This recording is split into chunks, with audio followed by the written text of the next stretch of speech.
Hi friends, क्या आप लोगों को भी गुस्सा आता है? अगर आता है तो हमारी यह कहानी ज़रूर सुने। यह कहानी है एक छोटी बच्ची की जिसको बहुत अधिक गुस्सा आता था और वह गुस्से में अपने माता पिता या जो भी आसपास होता था जिस पे भी गुस्सा आता था कुछ भी बोल जाती थी और कुछ भी उससे उन लोगों से कहती थी। और कभी तो गुस्से में वह अपनी ज़रूरी चीज़ें या कोई भी चीज़ आसपास होती थी उसे फेंक के तोड़ देती थी। तो उसकी इस परेशानी से उसके घर वाले काफ़ी ज़्यादा उससे परेशान थे। उसके गुस्से को देख के उसके घर के सभी सदस्य, माता पिता, भाई बहन, सभी उससे बहुत परेशान थे।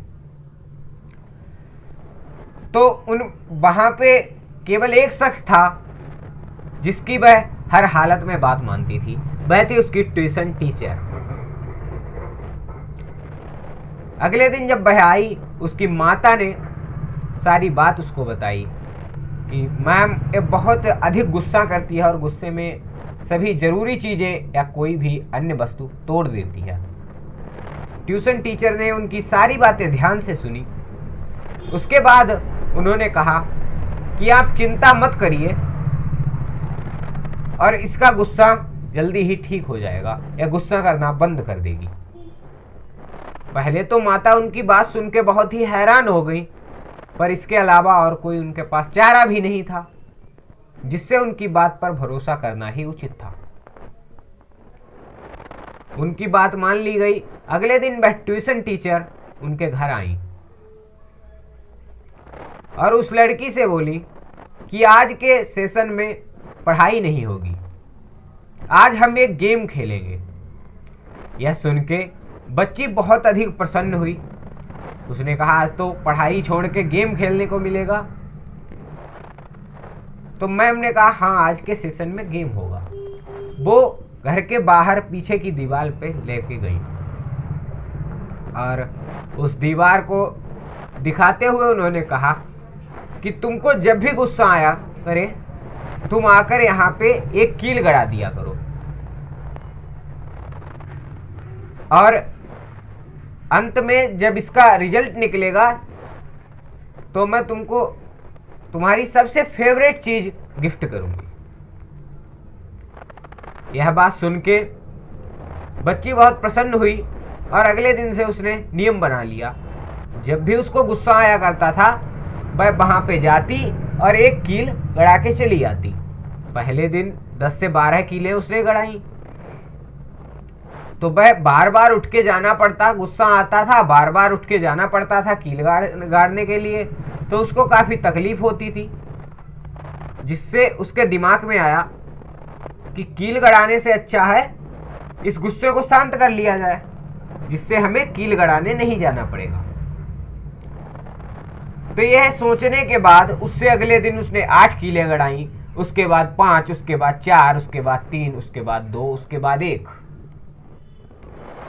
धीरे धीरे उसके वहां पे उसने कीलें गड़ाना बंद कर दिया, उसको गुस्सा आना बंद हो गया। तो वह टीचर के पास गई, उसने बताया मैम अब मुझे गुस्सा नहीं आता, जिससे वहां पे मैंने कीलें गड़ाना बंद कर दी। मैम ने पास बुला के उसकी पीठ थपथपाई और शाबाशी दी और कहा चलो मेरे साथ। वापस से वह उस दीवार के पास उसको लेके गई और कहा कि अब से जिस दिन तुमको बिल्कुल भी गुस्सा ना आया करे उस दिन आप एक कील निकाल दिया करो। लड़की ने कहा ठीक है। तो जिस दिन उसको गुस्सा नहीं आता था वह एक कील निकाल आती थी। तो धीरे धीरे कील निकालने में उसको लगभग 1 महीना लग गया, काफ़ी अधिक समय लग गया, कीलें अधिक थी। तो लगभग 1 महीने में उसने वो सारी कीलें निकाल दी। उसने मैम को फिर बताया मैम अब वहाँ पर एक भी कील नहीं है और आज सारी कीलें निकल गई। मैम ने फिर वहाँ पे ले जाके उसको कहा कि देखो क्या यहाँ पे तुम्हें कुछ दिख रहा है? वो बोली नहीं मैम, यहाँ पर तो कुछ नहीं है, जो कीलें थी सारी वो तो निकल गई, अब यहाँ पे कुछ नहीं बचा है। मैम ने कहा नहीं, अच्छे से देखो, ठीक से देखो, क्या तुमको कुछ दिखता है? उसने वापस से ध्यान दिया कि क्या मैम दिखाने की कोशिश कर रही हैं। तो उसने कहा हाँ मैम, एक चीज़ है, जो कीले गड़ाने के बाद वहाँ पे छेद बचे थे वो वैसे के वैसे अभी बरकरार है। मैम ने कहा हाँ, बस यही बात है कि तुमने कीले गड़ाई, उनको निकाल भी दिया, लेकिन क्या वहाँ पर किया गया छेद वो बंद हुआ? नहीं। इसी तरह से जितनी बार भी आपने गुस्सा किया है, अपने मम्मी पापा माता पिता का दिल दुखाया है, क्या उनके दिल की कीलें तो निकल गई? आपने माफ़ी मांग ली, कीलें निकल गई, क्या आप ये छेद बंद कर पाएंगी? कितनी भी माफ़ी मांग लो, ये छेद नहीं बंद होने वाले। तो इतना सुनने के बाद उस लड़की को अपने ऊपर बहुत ही पछतावा हुआ और जाकर रोने लगी अपनी माँ के सामने और कहा मम्मी, आज से कभी मैं गुस्सा नहीं करूँगी। तो दोस्तों, आप लोगों ने इससे क्या सीखा? जो सीखा वह कमेंट कर बताना ना भूलें और इसी के लिए लाइक शेयर सब्सक्राइब अवश्य करें। धन्यवाद।